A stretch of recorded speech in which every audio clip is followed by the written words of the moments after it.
Olá a todos, sejam todos muito bem-vindos.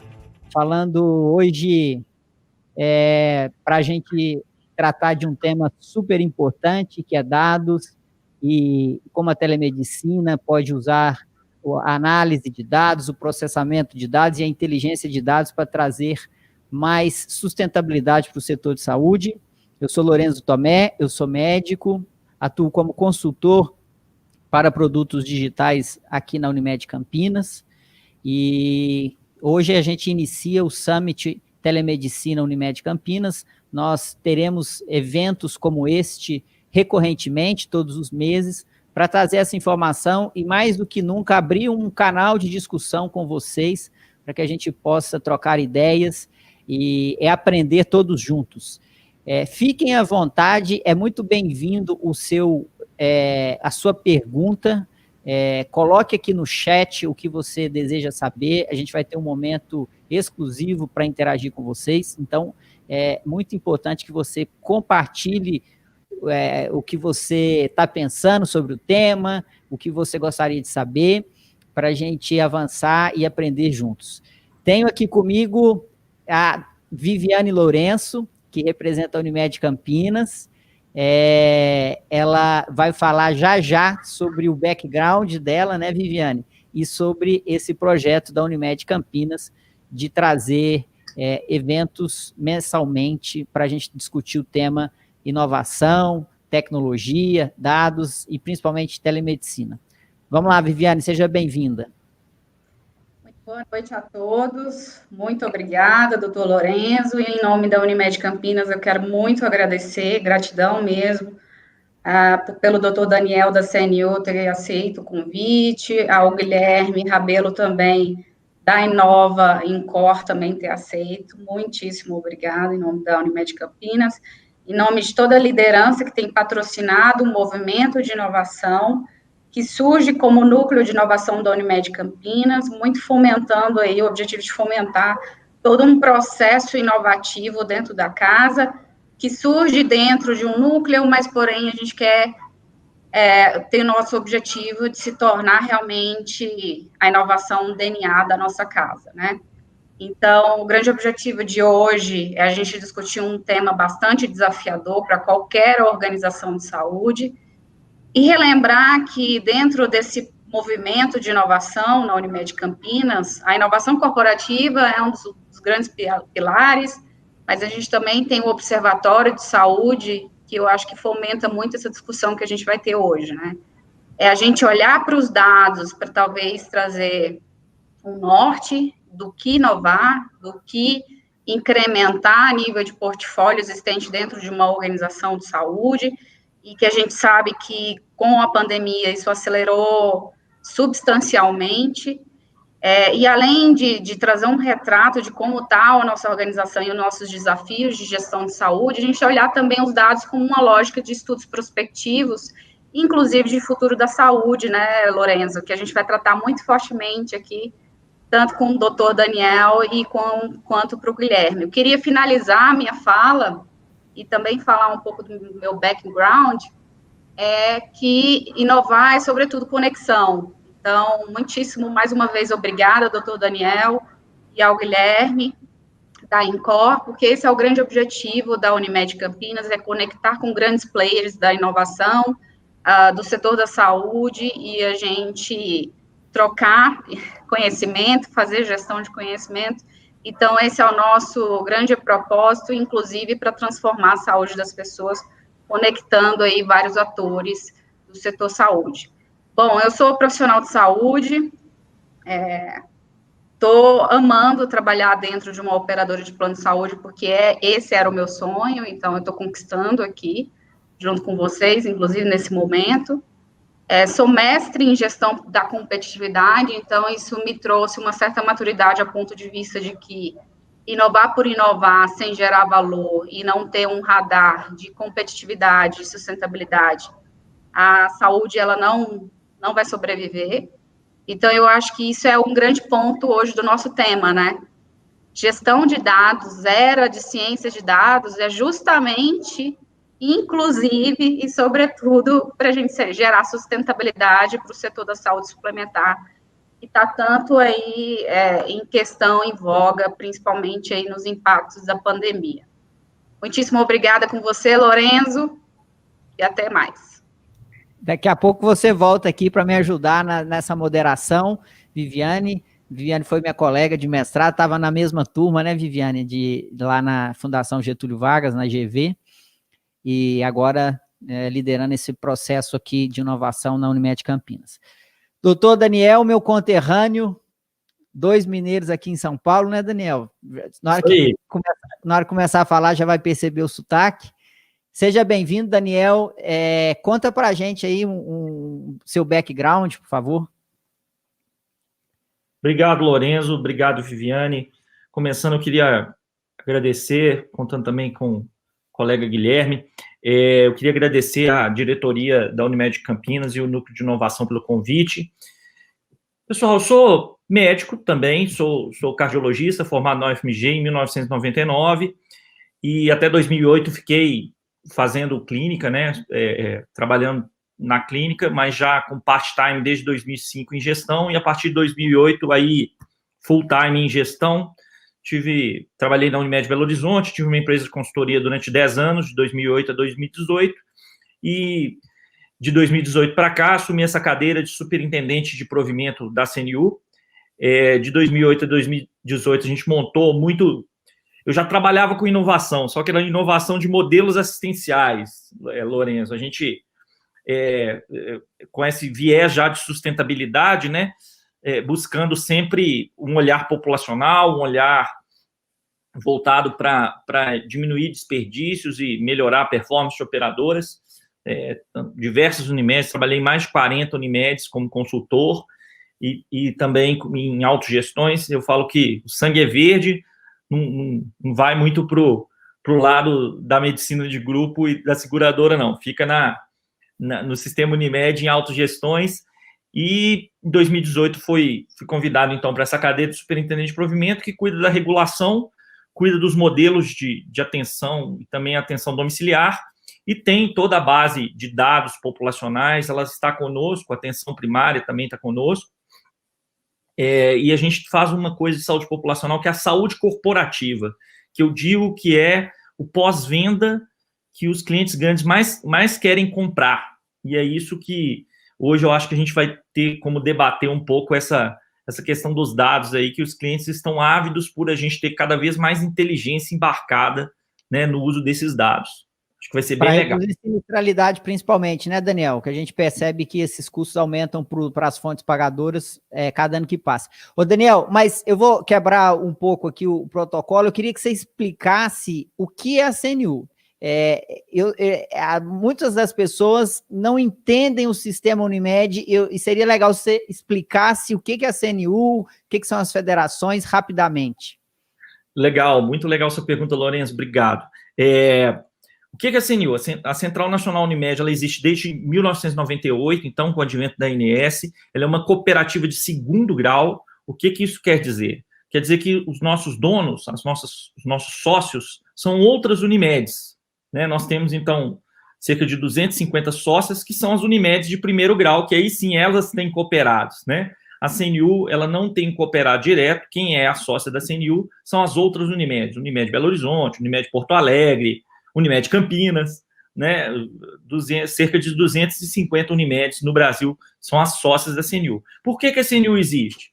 O primeiro papel da CNU é ser o papel do integrador nacional do sistema. Então, para ela poder entregar, por exemplo, um contrato para a Azul, linhas aéreas, quem faz esse contrato com a Azul é a CNU, porque a Azul tem funcionários em todo o Brasil. Em vez da Azul ter um contrato com cada Unimed do Brasil, ela tem um contrato com a CNU. E vocês estão me ouvindo, pessoal? Então, sim, continua, tá ótimo. Vamos lá. Então, esse contrato com a CNU, né, a CNU, então, faz o contrato com essa empresa e as Unimedes, na ponta, prestam serviço. Que mais? A gente tem o segundo papel da CNU, então a gente tem 400 grandes empresas, a CNU ela é especialista em grandes empresas, né, que são os clientes, e às vezes o sistema Unimed ele falha, né, em uma ou outra região, a cooperativa local ali não consegue sustentar, mas os clientes corporativos continuam estando lá, né, a gente tem clientes, por exemplo, Itaú, o Santander, a Azul, então a CNU ela usa como se fosse um paraquedas do sistema Unimed. Então, ela forma uma rede, e aí ela contrata a rede, não mais com cooperados, e ela forma uma rede ali para continuar atendendo esses clientes. Isso acontece na cidade de São Paulo, região metropolitana, em Salvador, em Brasília e em São Luís, né, que foram lugares onde o sistema a Unimed singular falhou. Então, esse é o segundo papel. Um terceiro papel é o papel de onde existem pequenas operadoras, por exemplo, no interior da Bahia, onde elas tinham o peso do que se pede da ANS, ficava muito pesado para a operadora fazer todas aquelas contingências de capital e de operação que se pede, né, para uma operadora de saúde. Então, a cooperativa passou a ser uma prestadora de saúde. A câmera dele estava travando e depois ele caiu. Eu acho que ele deve estar com um problema de conexão. Depois a gente pede para ele retomar. Enquanto isso, a gente vai com Guilherme Rabelo. Obrigado, viu, Guilherme, pela sua presença, pela sua participação. A gente já participou de alguns eventos juntos, né, Guilherme? Para mim, um privilégio estar aqui com você. Você também é um pioneiro no tema tecnologia na saúde, trabalha com isso há bastante tempo. Seria legal você contar um pouquinho da sua história também, e assim, como repetir para ele, é difícil entender esse complexo que você trabalha. HC, podia explicar rapidamente também, depois que você falar do seu background. Tá bom. Bom, primeiro, Lorenzo, é um prazer estar aqui com vocês, especialmente agradeço muito o convite da amiga Viviane, aí em nome da Unimed Campinas, dessa área de inovação, que tem uma profissional sensacional como ela à frente. E uma honra também estar com o Dr. Daniel, né? Pessoa aí experiente, um profissional da área das cooperativas, da Unimed. Eu acho que, como ele estava mencionando, tem um papel singular nessa questão de poder conhecer o mercado da saúde, todas essas arestas necessárias de se aparar para que a gente possa fazer uma boa gestão, especialmente num país desse tamanho, e com essa multiplicidade que a gente vê de operações entre saúde pública, e especialmente na saúde suplementar, que a Unimed hoje tem um papel relevante para uma boa parcela da sociedade. Bem, eu sou engenheiro de formação, né, engenheiro de telecomunicações, e trabalhei por muitos e muitos anos na área de televisão, de transmissão, até que em meados aí de 2010, 2011, eu tive uma oportunidade de chegar mais próximo do mercado da saúde quando eu atuei num evento de telemedicina, né? Foi um dos primeiros eventos que teve transmissão ao vivo de um centro cirúrgico em alta definição, e dali a interação com o pessoal da área de saúde foi quase que um chamado, né? E aí eu fui para essa área, me chamaram para trabalhar com o pessoal do hospital. Na época era da Unifesp, do Hospital São Paulo aqui, e fui adquirindo essa visão um pouco da saúde. A gente vem meio transplantado, né? Eu me sinto um transplantado da área da saúde, e eu acho que tem um processo muito bom, e foi interessante para poder olhar com olhos não viciados, porque eu não fui formado dentro da área da saúde, então a gente, às vezes, não tem medo de fazer pergunta idiota, né? Porque você não sabe o que você está perguntando, a gente está aprendendo. Então, várias coisas que a gente ficava questionando e tal, e eu fui participando desse processo junto com as equipes, até que em 2014 eu fui convidado para formar a equipe inicial do Centro de Inovação do Instituto do Coração, que faz parte do complexo, como você disse, do Hospital das Clínicas. O nome é complexo porque é uma coisa complexa mesmo, né? É o maior centro de saúde da América Latina, um complexo formador acadêmico, assistencial, primariamente SUS, e também um centro replicador, a gente poderia dizer, de tecnologia da saúde. Ali é um grande complexo de mentes que exporta, na verdade, gente para boa parte desse país. E o Instituto do Coração é um dos líderes nessa área da cardiologia, talvez um dos hospitais mais icônicos que a gente tenha no país durante muitos anos. Tem talvez acho que um perfil de profissionais que também foram sinônimo de avanço na saúde, como o professor Zerbini, o doutor Adib Jatene e outros, que praticamente seus nomes se fundiram à inovação na saúde, né? Eles foram efetivamente os inovadores raiz, por assim dizer. Então, eu me juntei em 2014, montamos esse trabalho do Inova Incor, que é um núcleo de inovação institucional do Instituto do Coração e também da Fundação Zerbini, que é a fundação de apoio. E a gente tem esse papel de trazer essa visão de inovação à instituição, porque a inovação começa com pessoas, a inovação passa por transformar os colaboradores, os profissionais, passa por um processo de educação também do mercado e educação dos pacientes que consomem aquilo que a gente está fazendo. Então, eu acho que, sobretudo, o trabalho é um trabalho de transformação cultural, né? Que agrega, em grande parte, tecnologia também, mas não somente tecnologia. E daí eu tenho atuado não só na área de telemedicina, que foi por onde eu entrei, mas agora em todas as áreas, e isso tem sido uma coisa muito rica. Converso às vezes com a Viviane, né, que já conversei com você, Lourenço. A saúde é um reflexo das pessoas, né? É um reflexo da sociedade, do ser humano. Então, a gente nota quão rico é esse mercado da saúde do ponto de vista da inovação e das provocações que nós fazemos. E o tema que vocês escolheram para hoje, parabenizo também a Unimed Campinas, é um tema muito rico, muito oportuno, e a gente poderia dizer assim, ainda mais premente no momento em que a gente vive. Perfeito. Agora o doutor Daniel voltou aqui. Teve uma queda, eu acho que do seu sinal aí, né, Daniel?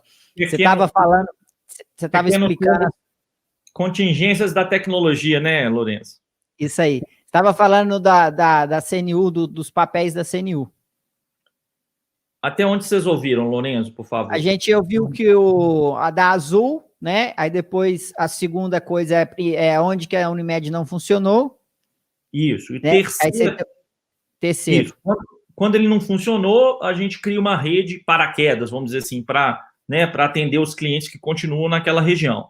E o terceiro papel é desonerar pequenas operadoras, pequenas Unimedes, onde o peso de se ser uma operadora de saúde, com toda aquela legislação da ANS, fica muito pesado. A gente fez isso na Bahia em 2019, assumimos 4 operações de plano de saúde, 4 Unimedes no interior da Bahia, e essas Unimedes passaram a ser prestadoras de serviço da CNU, e a CNU, ela passou a ser a operadora de saúde da Bahia, o chamado Projeto Bahia. Então, esse é o terceiro papel da CNU. São esses 3 papéis, e com isso integrar e fortalecer o sistema Unimed, tornar ele competitivo aí com um mercado cada vez mais competitivo e cheio de capital estrangeiro, os nossos concorrentes estão cada vez mais fortes.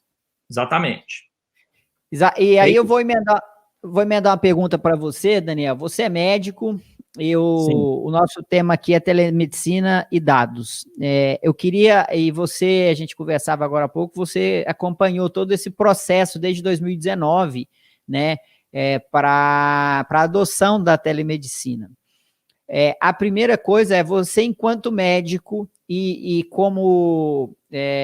que trabalha com uma cooperativa médica, como você viu e está vendo a receptividade, a adoção, a colaboração dos médicos? Se a gente pudesse tirar um raio-x assim, ou fazer um filme, como que você enxerga a visão do médico em relação à telemedicina?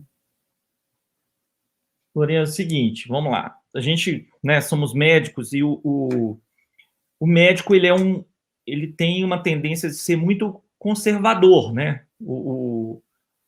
Então, o que funciona normalmente por médico? A gente usa, por exemplo, no nosso consultório, a gente usa uma tecnologia do século XIX, né, por exemplo, a anamnese, né, ela vem, né, desde muitos séculos atrás. Os equipamentos que a gente usa, o estetoscópio, né, que é aquele equipamento de ouvir o coração, ele é do século XIX, né, o esfigmomanômetro, que é o aparelho de medir a pressão, ele é um equipamento do século XIX. Então, muito da prática, né, de um consultório, ela é uma prática muito clássica, conservadora, né? A consulta clínica é algo, né, que mudou muito pouco no século XX, a consulta em si, né? Existe toda uma tecnologia na medicina, mas a consulta médica ela mudou muito pouco. E desde 2002, né, nós já temos legislação em telemedicina, aquela primeira legislação da SBIS é de 2002, mas em 2018, em dezembro, houve uma nova legislação que ia entrar, né, em vigor em março de 2019. Só que houve um lobby assim, fortíssimo da classe médica, e aí eu acho que a legislação ela foi até um pouco ousada, ela misturou, por exemplo, teleconsulta com telecirurgia, que são dois assuntos, né? Vamos dizer assim, já é polêmico, a teleconsulta, a telecirurgia, então, é algo, né, que necessita redes muito mais avançadas, né? Um hardware muito mais pesado, então misturou muitos assuntos em uma legislação só, e, obviamente, para um público que é muito conservador, né? E ele tem uma dificuldade grande de interagir assim no seu dia a dia com a tecnologia, né? Um pouco mais de forma intensiva. E eu estava, Lorenzo, por acaso, né, a gente estava no CFM no dia em que foi ali meados de fevereiro, onde teve uma reação forte da classe médica perante aquela legislação que estava para entrar em vigor, e a legislação caiu. Eu sinto que, estando naquele consultório ali, eu me senti sendo da classe dos taxistas, sabe? Contra o Uber, assim, estou indo contra a tecnologia, né? E a tecnologia vai passar por cima da gente. Então, naquele momento, o lobby contra era muito forte. E se tem alguma coisa de menos mal que aconteceu em 2020, né? Que a pandemia e a restrição, né, de limitações, né, dos ambulatórios fez com que o lobby se invertesse, né? E ano passado a telemedicina foi rapidamente aprovada e utilizada, né, por diversos players, e eu acho que hoje ela é uma realidade muito diferente de 2019. Hoje a gente está 2 anos depois daquele lamentável episódio, falando aí de um avanço que, querendo ou não, foi a pandemia que ajudou a nós acelerarmos isso. Exato, e o bom, né, Daniel, é que a gente trouxe acelerou muito. O bom que eu falo para a saúde e para a tecnologia, é claro que a pandemia é um sem precedentes, né, é um problema gravíssimo, mas a telemedicina e as adoções de tecnologia foram aceleradas, e eu acho que quem ganha com isso é o paciente, no final das contas, porque a gente é capaz de trazer melhores desfechos com a tecnologia. E agora é a pergunta que eu tenho para o Guilherme. Guilherme, você já trabalha, contou sua história com tecnologia na saúde. Eu queria saber como é que você vê isso. Telemedicina, quando você digitaliza o atendimento, né, Guilherme, obrigatoriamente esse atendimento vai ser trafegado, transitado através de dados. Não tem como, toda consulta gera dados, né? A consulta ela pode gerar dados analógicos, que é o cara escrevendo no prontuário, ou pode ser um input ali no prontuário eletrônico, mas a teleconsulta, ela propicia uma geração muito maior de dados, que é o substrato para a gente trabalhar essa inteligência na qual a gente acredita que vai melhorar desfechos, e esse é o caminho. Você consegue, como que você vê esse landscape, e se você consegue palpar, trazer alguns exemplos para mim, de acordo com sua experiência, de onde essa jornada foi bem feita, está sendo bem feita, e os desfechos têm sido comprovados. Obrigado, Lorenzo. Eu acho que esse comentário que o doutor Daniel fez sobre a inversão de percepção que a gente teve em função da pandemia, isso vale para muitas coisas, né? porque a gente teve, dentro do mercado como um todo, mercado global, né, mudanças de modelos quase que do dia para a noite, porque ou era uma visão de sustentação do negócio, ou era quebrar. Mas também porque o demandante do teu negócio, do teu serviço, mudou a demanda dele. E agora a gente está falando da saúde, o paciente ele continua querendo ser cuidado, né?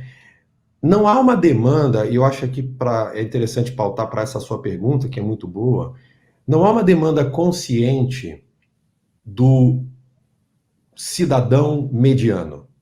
Ele não demanda telemedicina. Ele continua demandando cuidado. É isso que ele quer. Medicina, né, Guilherme? Medicina. É isso, é medicina. Ele quer ser atendido, ele quer ser cuidado, ele quer ser acompanhado, ele quer saber para quem que ele pergunta, ele quer continuar falando com o médico, ele quer as coisas mais essenciais. A gente é que às vezes gosta de dourar a pílula, né? Falando que houve uma mega shift, essa coisa é bonita para discurso e PowerPoint. Mas, na essência, o que nós vimos a telemedicina, que não mudou daquilo que foi a regra inicial, porque ali estava elencando diversas facetas em que a tecnologia pode ser uma utilidade para você continuar a fazer as coisas essenciais, a cirurgia, a consulta e por aí vai. Ela só agora se reveste de novos atributos, né, como um canivete suíço que você vai abrindo, mas ele é um canivete ainda. Então a telemedicina para mim é como um canivete. O que aconteceu é que na hora que você digitaliza esse formato do relacionamento, que é eminentemente por uma questão que a gente tinha até então presencial para o digital, você tem que incorporar, junto com esse processo, né, para que você se beneficie dele, alguns atributos. E a gestão de dados é uma delas. Ou seja, não é coerente que você utilize uma tecnologia que tem potencial de gerar mais informações, né, a partir dela, que você simplesmente não as use por uma questão de não conhecimento ou de não modelagem para isso.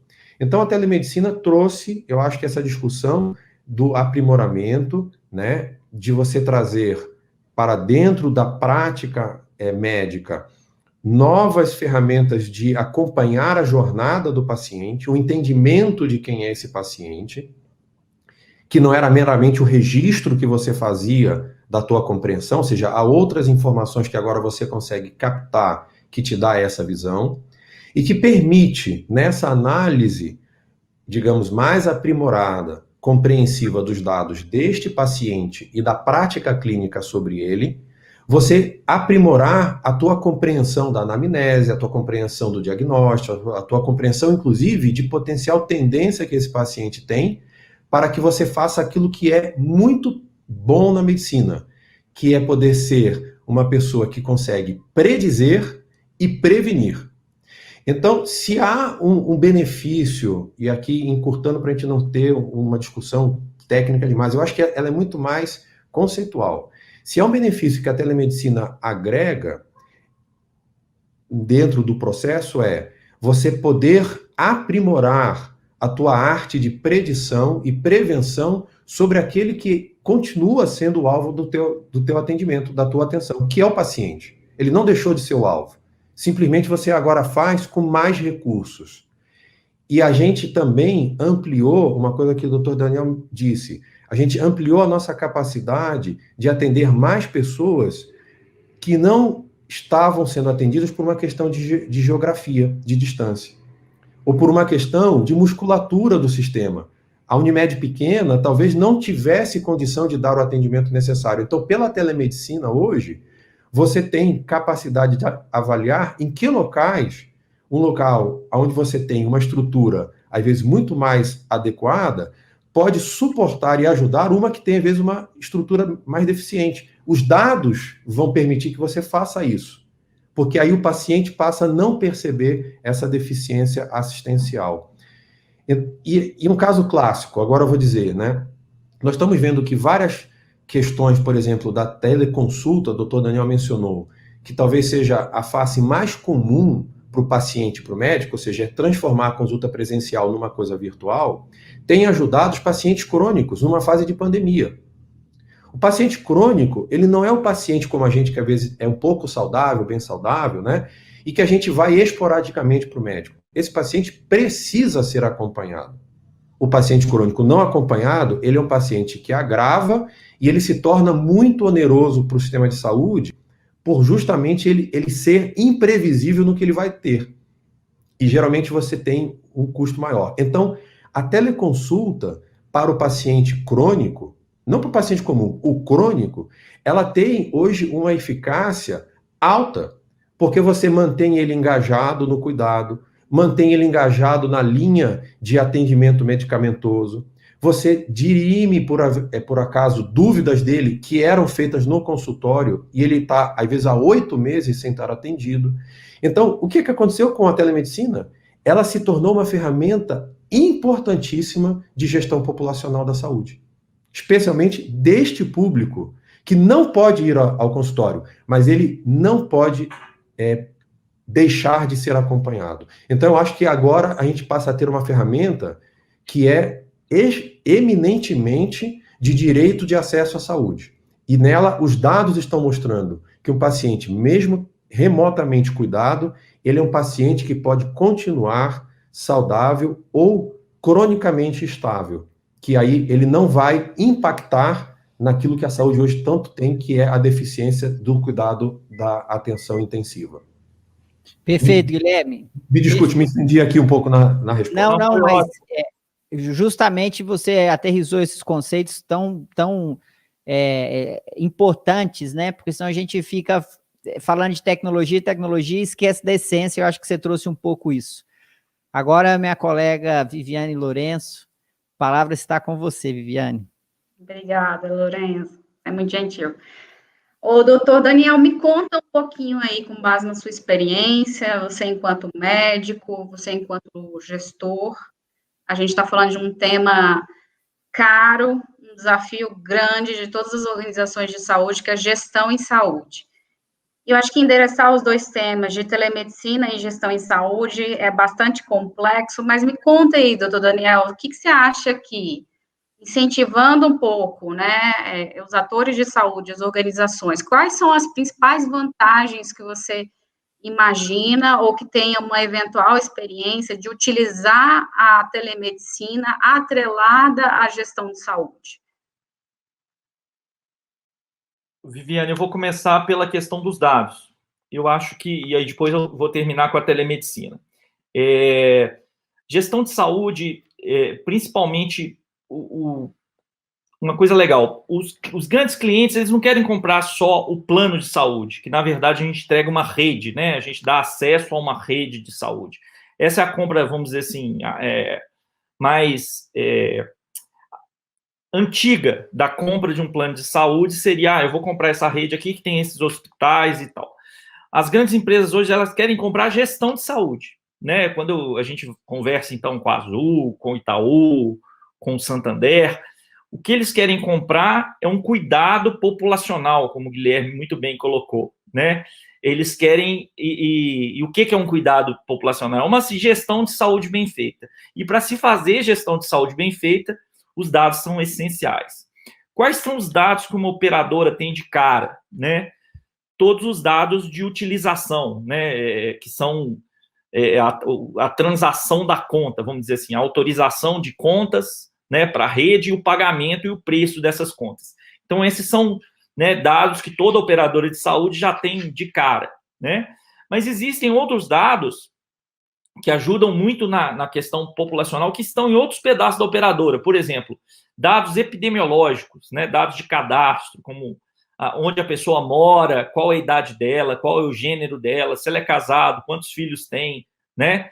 Em que ramo de trabalho é aquela empresa, se ele trabalha em pé ou trabalha sentado, né? Se é de serviço, se é industrial. Tudo isso são dados que, junto da utilização, você já tem um segundo leque de dados ali que ajuda a dar mais inteligência para esse dado. E quando eu começo aí, sim, a dar dados clínicos, né? Que podem ser dados, vou dar dados simples, por exemplo, um peso, uma altura, alguns hábitos, como a pessoa fuma, se a pessoa tem hábito de bebida alcoólica, né? E alguma doença crônica, por exemplo, são dados que fazem aí sim uma riqueza muito maior. Se eu começo a ter input de dados clínicos mesmo, como resultado de exames,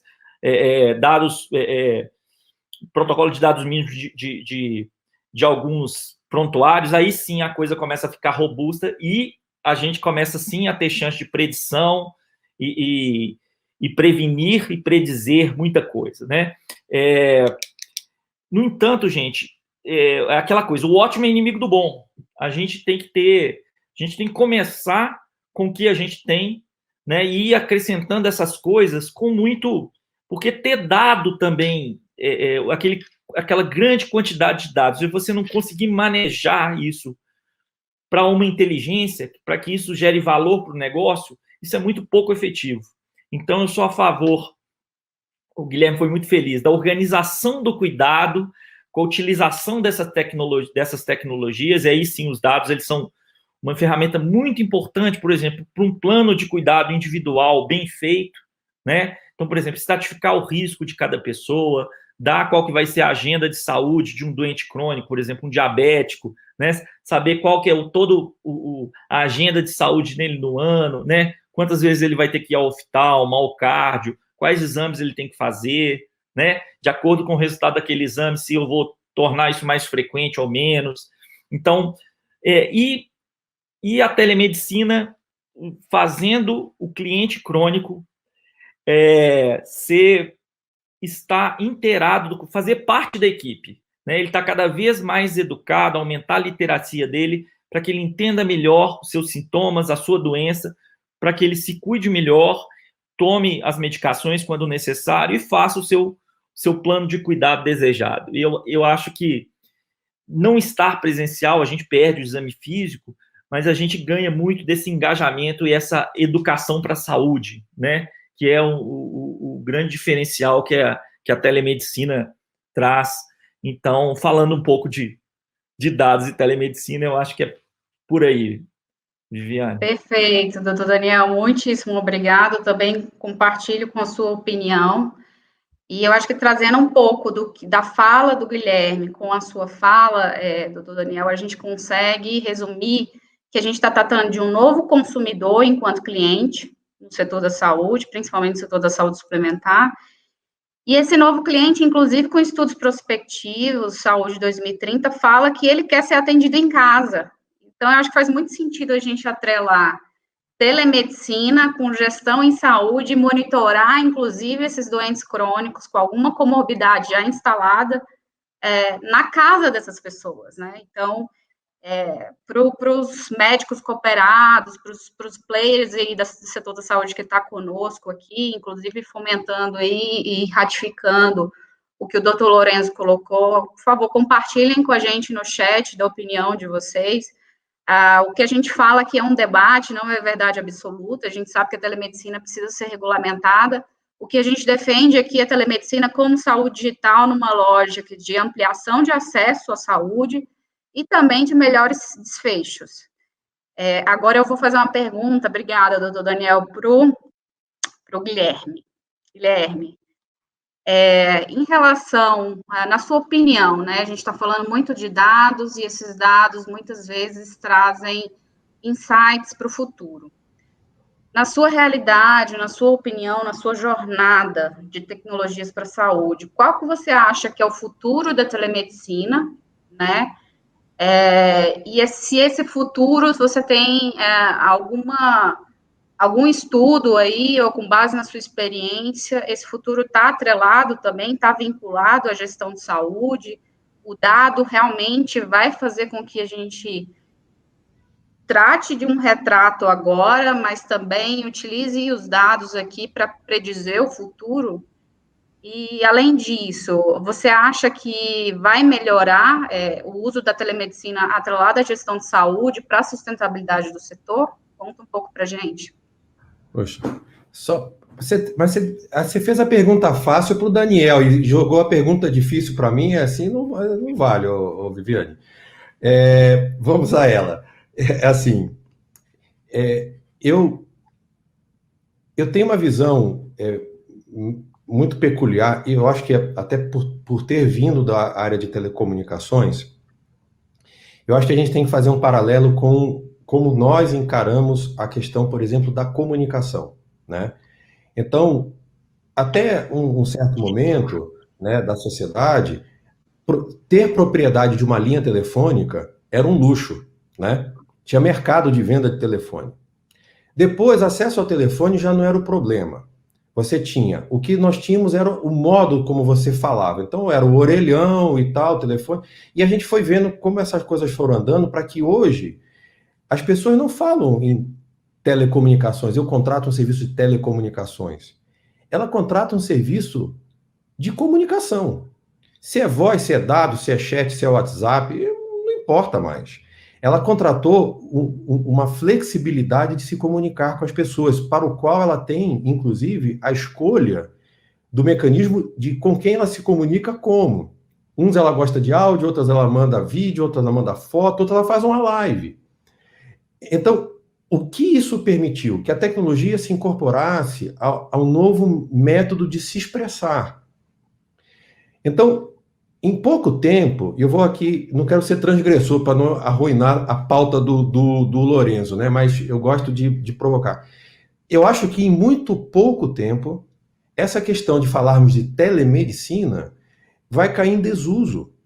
Assim como a gente não fala hoje mais em vender linha de telefone. E ninguém compra um celular para falar no telefone. As pessoas falam, elas compram um celular para se comunicar, para estarem conectadas. É um outro conceito.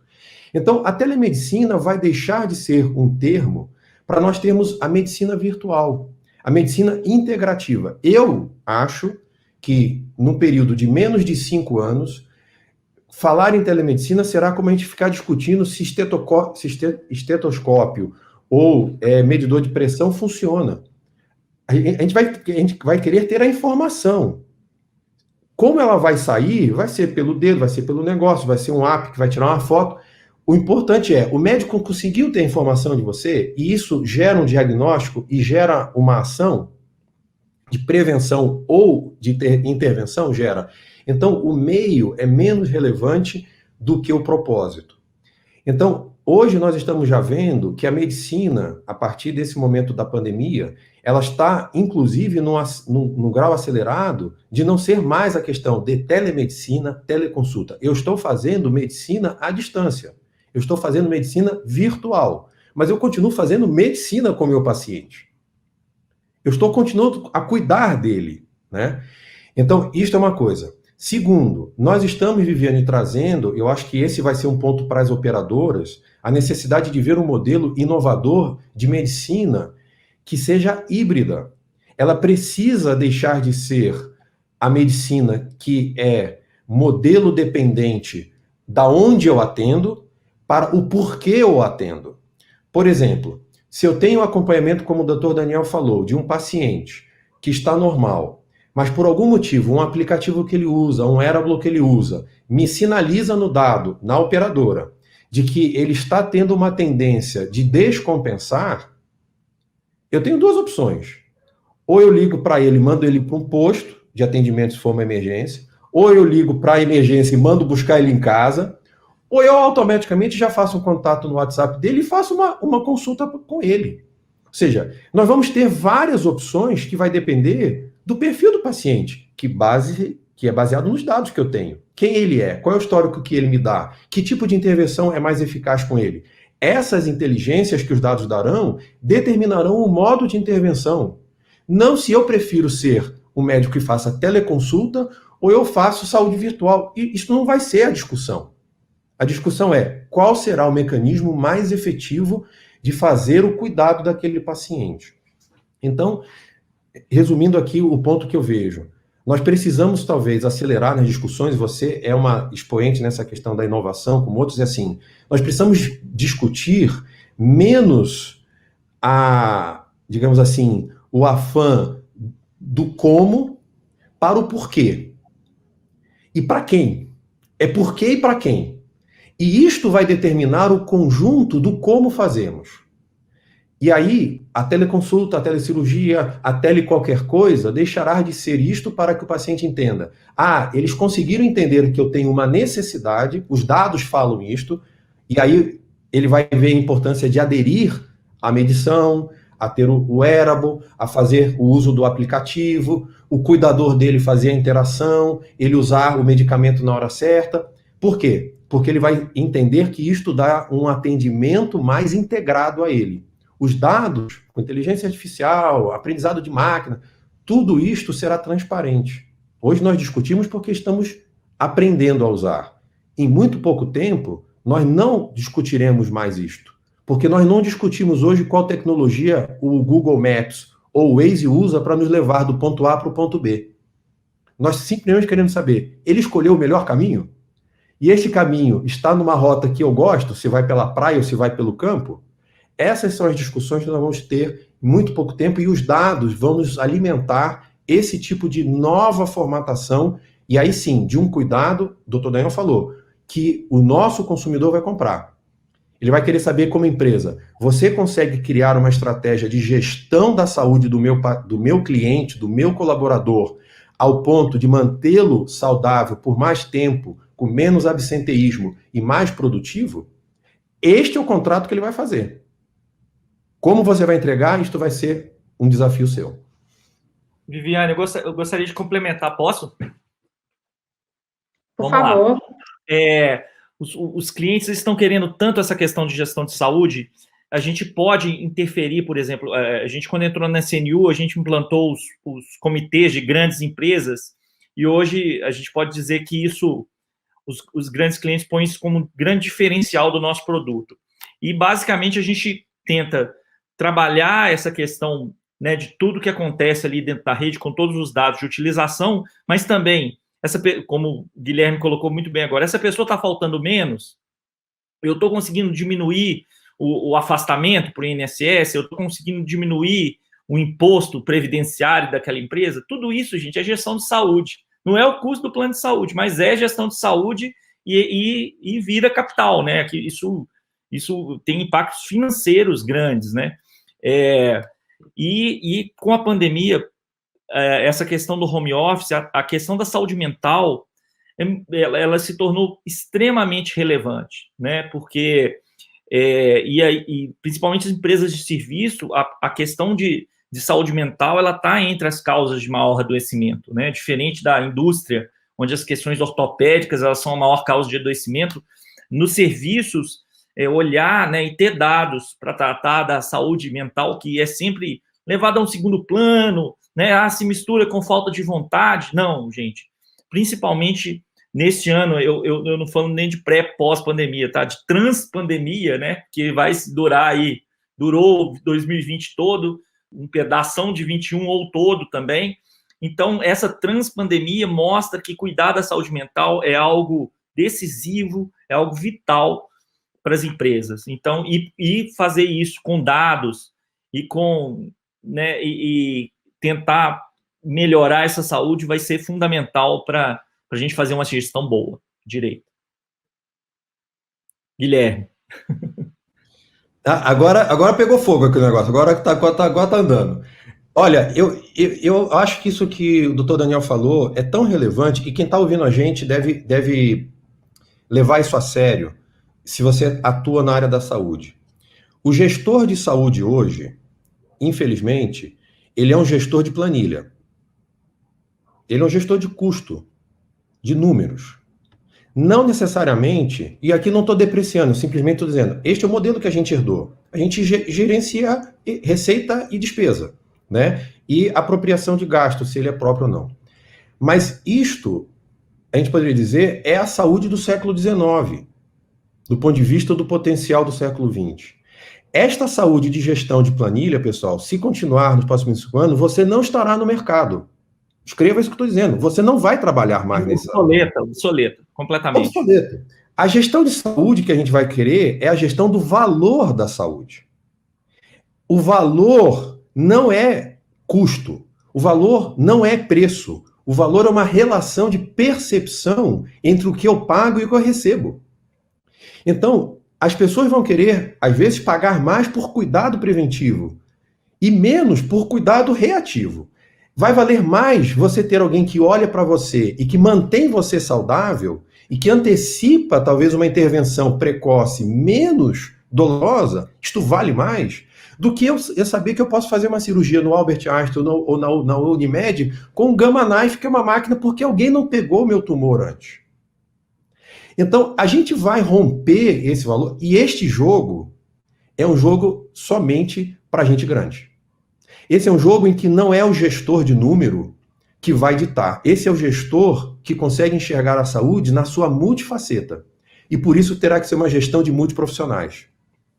E nesse caso, eu acho que é onde as instituições como a Unimed e tal têm uma vantagem competitiva, porque vocês já possuem profissionais que fazem gestão de gente, de saúde, como os colaboradores, os cooperados. Mas vocês precisam participar mais na formulação da estratégia de gerir paciente, gerir saúde, e não essa parte que a gente vê hoje. Porque o cliente vai pedir isso. E eu acho que aí vai ter um grande salto de qualidade no novo modelo que a gente vai trazer para o mercado. E dito, o cliente vai querer pagar por isso. Eu pagaria. Perfeito as colocações. Eu tenho que fazer algumas... o chat aqui tem algumas perguntas. Deixa eu estimulei as pessoas a perguntarem aqui. Vamos respondê-las agora, né? Vários elogios aqui. Vamos pegar aqui. Existe algum levantamento sobre faltosos na telemedicina? Daniel, na CNU, se você conhece algum artigo a respeito... Guilherme, o que eu posso falar aqui na Unimed Campinas, dos atendimentos feitos por telemedicina, a gente consegue gerar relatório dos pacientes que marcam e não comparecem. Isso é um dado que a gente trabalha aqui e tem no nosso banco de dados. Agora, se tem alguma evidência científica que mostra que a telemedicina tem menos faltosos ou mais, eu desconheço. Se vocês conhecerem, vocês me avisam que podem comentar. Lourenço, fala, Daniel. Eu tenho um dado no nosso projeto, ele é um projeto, né, obviamente, piloto ainda, ele começou ano passado, e a gente tem cerca de 50 mil atuações até o momento, pequenos dados, mas o que mostra? Porque o absenteísmo de consultório, né, de uma consulta eletiva, ele está na casa de 1/3 a 1/4, né, entre 25% e 30%. Né, de cada 4 pessoas que marcam, uma falta. Na telemedicina, isso cai para menos de 10%. Isso fica entre 5% e 10%. Então, a telemedicina, as pessoas são menos ausentes do que no consultório presencial. Até pela não necessidade de deslocamento, né, pessoal? Então... a gente tem um facilitador, né? importante. Comodidade, conveniência, né? Tudo isso. O Paulo Nunes de Abreu, que está falando lá de Madrid, obrigado, Paulo Nunes, pela sua participação aqui, levantando a comparação. Tem uma pergunta aqui, Daniel, que essa aqui eu acho que você pode nos ajudar. Telemedicina e exames ocupacionais. Essa equação fecha, Daniel? Como tratar isso? Excelente falar de medicina do trabalho, né? O médico do trabalho, ele é um importantíssimo gestor de saúde, né? A medicina do trabalho bem feita, o médico, ele é um epidemiologista, ele é um médico de saúde coletiva, né? Não são todos que fazem ela bem feita, né, assim como todos os ramos da sociedade, mas quem faz medicina de trabalho bem feita, faz saúde coletiva. E aí sim a telemedicina faz todo sentido.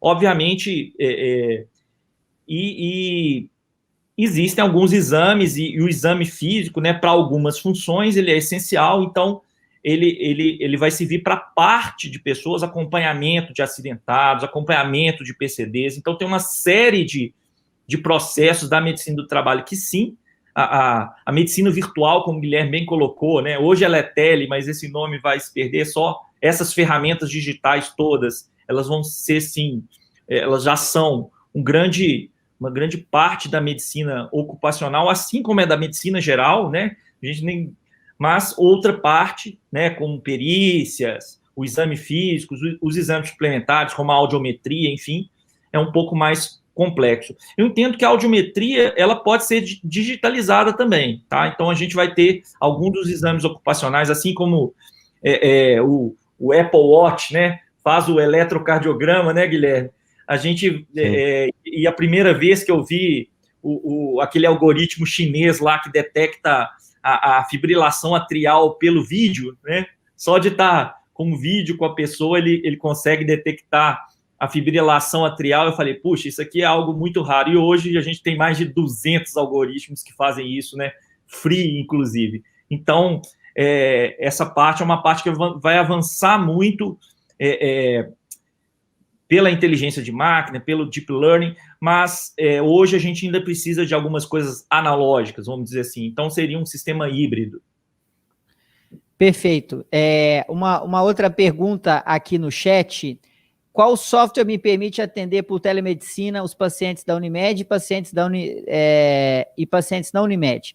Aí cabe o Admar, cabe explicar, Admar, que como o Daniel explicou no começo, cada Unimed é uma federação, é uma unidade à parte, né? Então, cada Unimed tem trabalhado com uma ferramenta de telemedicina. Depois o Daniel pode falar sobre isso.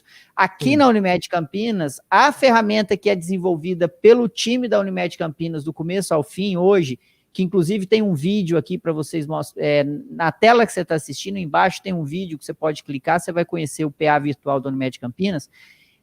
O RES, que é a plataforma digital da Unimed Campinas, está caminhando para ser atendimento dos médicos cooperados, atendendo seus beneficiários, né? Ou seja, o paciente Unimed e os pacientes que não são conveniados, ou pacientes de outros convênios. A Unimed Campinas vai oferecer isso para o médico que atende que é cooperado dela. Só que isso tem que ser colocado por cada unidade e ver como que funciona em cada região, tá? Uma pergunta para o Guilherme. Pergunta que está escrita aqui, o Ari Bueno. Pergunta ao Guilherme: qual pode ser o impacto do 5G na promoção de saúde? Obrigado de antemão. Segundo ele, essa pergunta é uma pergunta boa, Guilherme. Boa, excelente. Eu acho que a gente poderia dizer que o 5G vai ser para a aceleração da virtualização da saúde o que a internet foi para a nossa sociabilização mundial por meio da internet. Então, o que a internet fez para a mídia social, o 5G vai fazer para a adoção da virtualização da saúde. Porque hoje, muitas das coisas que nós estamos fazendo, elas têm ainda as limitações de uma infraestrutura para a qual o mundo virtual da saúde não foi preparado. A gente está fazendo aqui uma reunião e tal, mas a gente viu, né? Às vezes pode flutuar, o Daniel teve a câmera, às vezes eu caio o áudio. Ou seja, a gente ainda tem essa situação que a nossa rede não tem essa capacidade. O 5G vai acelerar muito isso. Mas, de novo, isso não é só a gente agregar banda larga. Nós vamos ter que entender o que a tecnologia do 5G nos permite transformar no modelo de interação. Ter mais banda, mais velocidade, mais capacidade para um modelo velho é custo. Só custo. Não tem benefício.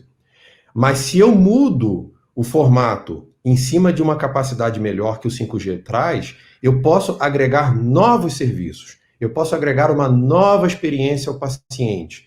E aí, isto permitirá que a gente possa oferecer coisas que tenham, em especial, né, uma avaliação de uma melhor medicina. Puxa, agora o cara está fazendo, né? Porque, de fato, esse 5G é uma maravilha. Então, eu acho que esse talvez seja o ponto. A gente vai conseguir fazer coisas melhor que hoje nós estamos numa fronteira do conhecimento. Mas eu queria só deixar aqui um ponto que eu me pergunto, talvez até para o Daniel ver, o próprio Lorenzo e a Viviane. Vocês falaram da questão da saúde do trabalho, né? Que é uma coisa fundamental. Eu tenho para mim que nós temos que tomar cuidado com a dose tecnológica que a gente dá para os pacientes. Porque, mesmo que a gente possa virtualizar muitas coisas, nem tudo deveremos fazer.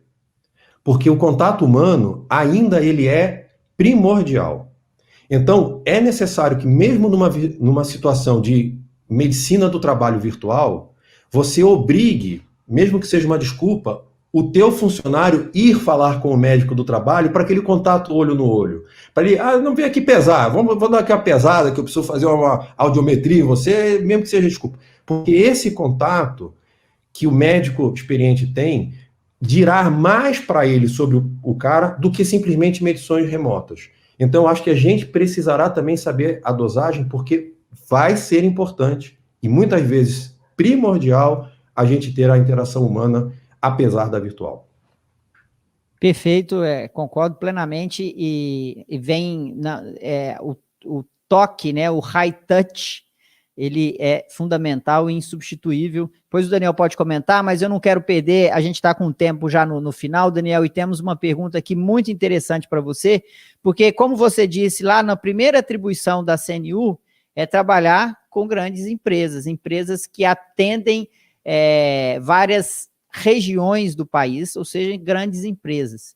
E talvez você poderia compartilhar aqui uma pergunta que está aqui no chat: existe alguma evidência positiva dessa gestão de saúde que já é feita em empresas que você conhece, Daniel? Existe sim, Lorenzo. Desde que a gente entrou na empresa em 2018, a gente vem estabelecendo essa estratégia. A gente começou com um piloto com 20 empresas, passamos para 50. Hoje a gente atende cerca de 100 grandes empresas com esses comitês. E o principal, vamos dizer assim, a principal evidência positiva é a fidelização dessas grandes empresas. Então, por exemplo, a Ambev, a presidente da Fundação Zé Renner, que é quem cuida do benefício de saúde para a Ambev, falou numa live há cerca de um mês com o nosso presidente, participou da live e colocou: a CNU hoje é referência, né, uma das empresas que mais avançou nesse aspecto entre todas do mercado, né? Então, isso é uma evidência positiva forte, esse tipo de feedback a gente tem de outros clientes também. E vocês estão me ouvindo, pessoal? Estamos. Você só saiu um pouco. Voltou. Vamos lá. E além disso, você passa a fazer uma gestão com o seu cliente que não é só uma gestão de contrato, né? Ela é uma gestão de saúde coletiva. Então, o cliente ele vai saber quem são os high users, por que aquele, né? Por que está custando caro, o que eu estou cuidando dessas pessoas, por exemplo, dos oncológicos, como que eu estou cuidando deles, qual que é o protocolo que eu estou usando, quais os hospitais que eu estou usando e por quê, né? Os crônicos, eles estão fidelizados, eles estão controlados, né? A medicina do trabalho consegue fazer essa dobradinha, o restaurante está trabalhando junto, quer dizer, tem uma série de benefícios, né? Existe algum programa de alimentação saudável dentro da empresa, ou de atividade física dentro da empresa, quer dizer, o comitê ele não é só uma obrigação da operadora de saúde, ele é formado pela operadora de saúde, o RH da empresa, a comunicação interna da empresa e a saúde ocupacional, a saúde e segurança. E com isso você consegue entregar muito valor para aquela população, né? Então existem várias evidências positivas, né? Principalmente para quem tem mais risco, pessoal, né? Quem tem mais risco e está exposto ainda na empresa. Então são crônicos, clientes que têm um risco, em empresas de risco aumentado, por exemplo, risco 4, diminuição de acidentes, diminuição de incidentes. Então, existe uma variedade grande de evidências positivas, com essa gestão ela é feita com base em dados e quando esses dados começam a ser integrados. Eu vou aproveitar o momento, Lorenzo, para dizer que a gente está fazendo uma primeira entrega do nosso RES com o hospital, com o laboratório e também com clínicas em um projeto piloto, e vocês começam a perceber, por exemplo, que grande parte dos exames é desperdício, por exemplo. Quando o médico ele vai pedir um hemograma e vê ali que já tem um hemograma de um mês atrás, ele não pede. Vocês sabiam, pessoal, que mais de metade dos exames que são pedidos são normais e cerca de 1/3 deles não são nem buscados, né, o que mostra o grande desperdício que a gente tem nessa área, né? Então, a gente ter essa integração de dados, a gente tem uma oportunidade de diminuir desperdício, né? A gente sabe que alguns desses exames, né, têm risco, né, radiação, outros têm, eles são invasivos, então fazer menos exames, além de tornar essa medicina mais acessível, né, mais sustentável, é também fazer melhor uso de recursos, né? Então, integrar dados é ter uma medicina de maior qualidade no final. Ô, Lorenzo, desculpa. Perfeito. Pode falar. Um minuto, eu prometo falar em um minuto. Bom, eu acho que reforçar aí a pergunta muito bem arquitetada, e aí, eu acho, complementando muito fortemente a fala do Dr. Daniel, a gente sabe que não é novidade, que plano de saúde hoje é a segunda maior conta das empresas brasileiras, mas não tem problema a gente reforçar essa conta, e eu acho que faz muito sentido o movimento que a Unimed Campinas vem fazendo, de criar serviços e soluções gerando valor para essa clientela, entendendo que 70% da nossa carteira é PJ, então, cada vez mais a gente tem traçado algumas soluções inovadoras para a captação desses pacientes, vamos dizer assim, high users. Então, de alguma forma, a gente está fazendo gestão de saúde populacional. Então, só para reforçar esse ponto, doutor Daniel, que eu concordo totalmente com você, e acredito que realmente, para a gente viabilizar essa questão híbrida, essa questão da virtualização que o Guilherme colocou para a medicina do trabalho, eu acho que ainda vai perdurar um tempinho no seguinte sentido: hoje é uma das áreas mais que sofrem regulação do ponto de vista de normas regulamentadoras, e que nenhum momento, tão pouco na revisão agora da NR1, que fala sobre medicina do trabalho, em nenhum momento eles falaram de telemedicina, não falaram de alguma forma como que hoje, processo pós-pandêmico, como que a gente vai fazer essa medicina do trabalho de maneira mais inovadora. Então, seria esse ponto. Perfeito, pessoal. Foi ótimo o nosso debate em respeito ao horário de todos. A gente tem tentado enxugar ou concentrar isso em 60 minutos. Eu quero agradecer muito a presença do Guilherme. Guilherme, suas ponderações são muito úteis, porque você fala muito bem, entende trabalho de tecnologia, mas não esquece os conceitos básicos, né? Que a gente precisa cuidar do ser humano, e a tecnologia ela é um meio, nunca um fim. Então, você deixa isso muito claro, é muito bom escutar você. Daniel, obrigado pela sua participação, desejo sucesso na sua carreira, desejo sucesso para a CNU, continue esse trabalho bonito, legal que vocês têm feito, né? De atender grandes empresas, e essa é uma evidência. No mundo das startups, Daniel, o que você citou, a gente chama de churn. É quando uma empresa paga uma assinatura e depois cancela a assinatura, né? É um churn de uma SaaS, de uma plataforma de assinatura.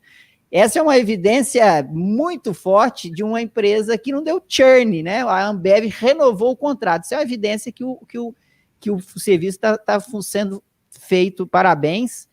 Vivi, prazer mais uma vez compartilhar a tela aqui com você. Obrigado a todos, viu? Obrigado, boa noite. Boa noite, obrigada, pessoal. gente. Saúde. Tchau, pessoal. Se cuidem. Tchau, tchau. Obrigada.